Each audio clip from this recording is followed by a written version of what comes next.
Some people say this stuff is seasoning, others say it's poison. One of them is wrong. Today I'm answering one of the biggest pitmaster taboos there is. Should you ever clean your smoker, or does all of this buildup actually make your barbecue taste better? I'm curious because my smoker isn't just dirty, I got it as gross as possible on purpose for this video. If you've been in the barbecue world for long enough, you've heard this line before. Never clean your smoker, you're just removing all of the flavor. And I get where that comes from. On cast iron, seasoning is polymerized oil that protects the surface and improves cooking. This isn't oil or seasoning, this is condensed smoke, also known as creosote. And chemically, that matters because this stuff is no bueno. But instead of arguing on the internet, I decided to run a controlled experiment and test these two things. First, does creosote buildup in your smoker actually affect flavor? And two, does the humidity in your smoker influence how much of that buildup ends up on your barbecue?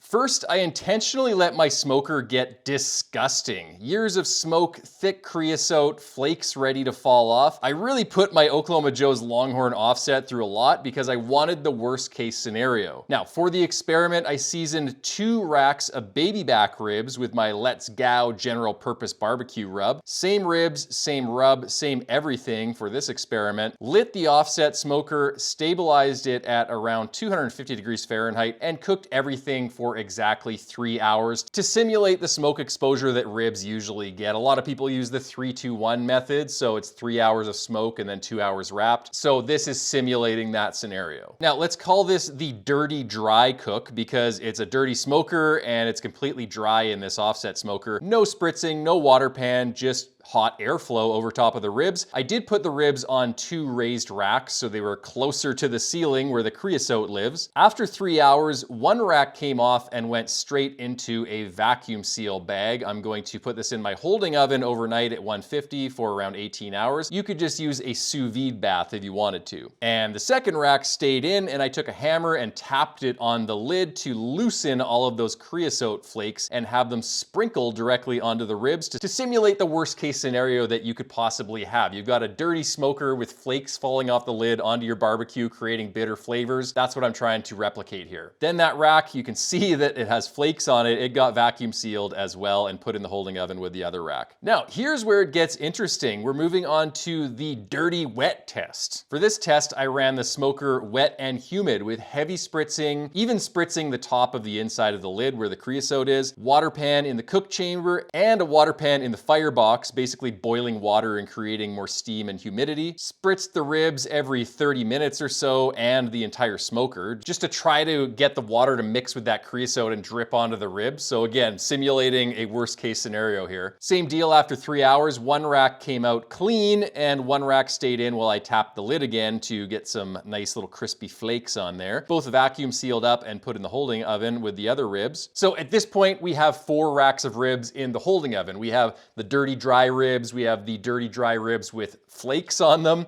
we've got the wet and dirty ribs, and then we have the wet and dirty ribs with flakes on them. Now came the part that no pitmaster wants to do, including myself, and that's why sometimes I leave it a little bit longer than I should. I cleaned the smoker properly. First, I torched the entire interior of the smoker with my torch until the creosote bubbled, dried, and turned to basically ash. Then I scraped everything off with a bench scraper, and after that, I used a spinning brush attachment on my drill to remove anything that was stubbornly still stuck on. I also did the firebox as well, like this. And I took out all the grates and washed them in the sink, to my wife's dismay. This wasn't a quick wipe down clean. This was a take it almost down to bare metal type clean where I've cleaned basically everything off. The only thing I could have done to go further is maybe spray down the interior or use oven cleaner or soap. But to be honest, there's not much that I could do that's food safe to get this smoker much cleaner. Now onto the clean smoker tests. With the smoker completely clean, I repeated the exact same cook. 1 rack I cooked completely dry with no humidity, and 1 rack I cooked in a wet environment. Same temperature, same time, same rub. The only difference now was that the smoker was now clean. It wasn't dirty anymore. So we're moving on to the taste test, but I wanted to talk about my hypothesis for this experiment before we actually get to the results. Going into this experiment, I thought that there would probably be no difference between all the ribs. I think that in an offset smoker, it's so dry that you're getting that dry heat heat over top of the ribs, it's not really picking up on any of that creosote buildup and transporting it to the meat. I think maybe in something like a drum smoker where it's more humid, you have less airflow, you could potentially have more liquid dripping down back from the lid where the creosote lives onto the meat. I've seen that a couple times when my drum smokers run really humid. You lift up the lid and you see all this moisture dripping down off the lid. That could potentially pick up some dirty flavors and get onto the meat. But to be honest, going into this experiment, I didn't really think it would have that much impact on the meat flavor on an offset smoker. Okay, let's get to the taste test. All right, guys, it's time for the taste test, and I brought in an independent third party, Michael Short from Grillin' with Short on YouTube. So if you haven't had a chance to, check him out. I'll leave a link to his YouTube channel in the description section below.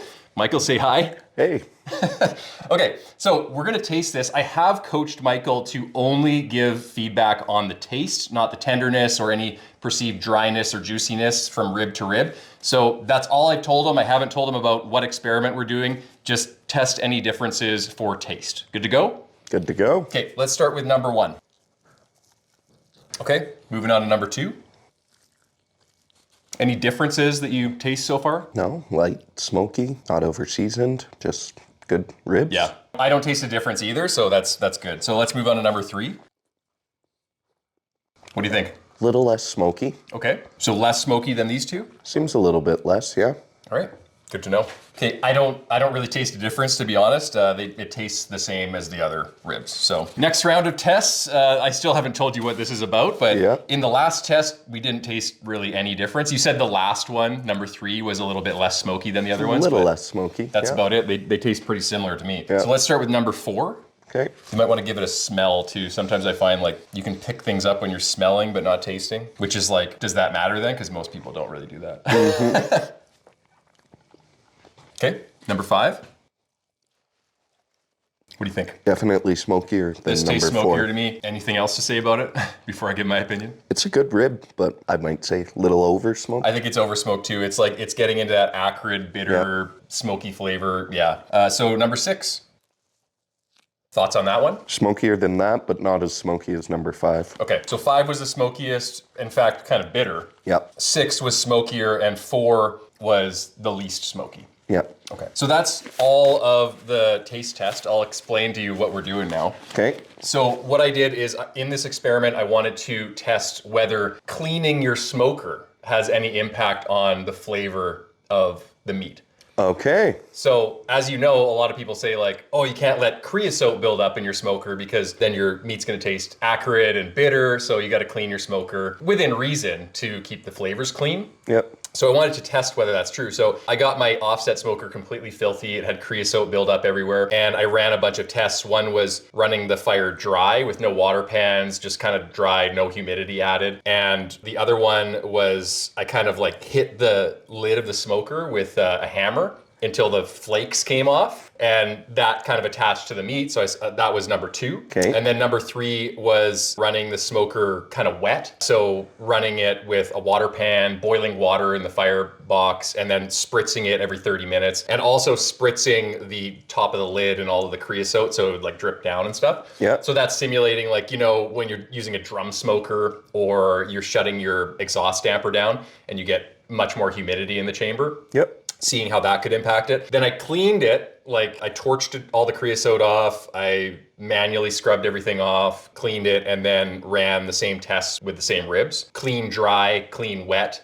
and obviously there was no flakes because, you know, so that's what we tested. So in the first one, running it dry with no humidity, we both found that there was no flavor difference. Yeah. What that's telling me is that even if you have a lot of creosote buildup in your smoker and you're running it dry, you're really not getting much of a difference in terms of that bitterness, because I think that the smoker needs humidity to pick up those creosote flavors and deposit them on the meat.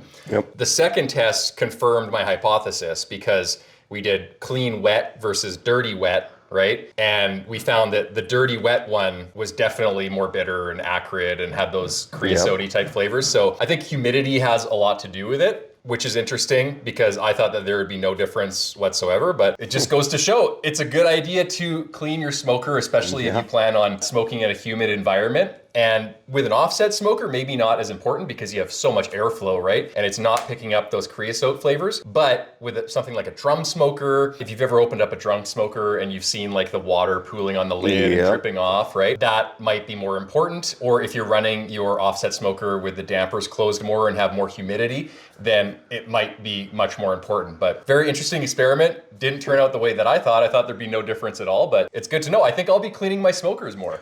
Yeah. Okay, well, thanks for coming, Michael. I really appreciate it. Don't forget to check out Michael's channel. What's it called again? Grilling with Short. Grillin' with Short. And until next time, happy smoking.